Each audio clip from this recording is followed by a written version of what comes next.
Mga kapuso, nakataas ngayon ang thunderstorm advisory sa Central Luzon at Calabarzon. Ayon sa pag-asa, apektado na ang Quezon, Batangas, Cavite, Bataan at ang Zambales.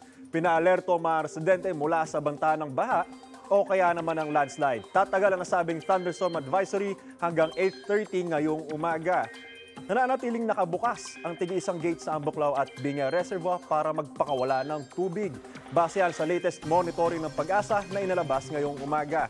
Tumaas naman ang water level sa Angat, San Roque, Pantabangan at Magat Reservoir sa nakalipas na 24 oras. Bumaba naman ang taas ng tubig sa Ipo, La Mesa at Caliraya Reservoir.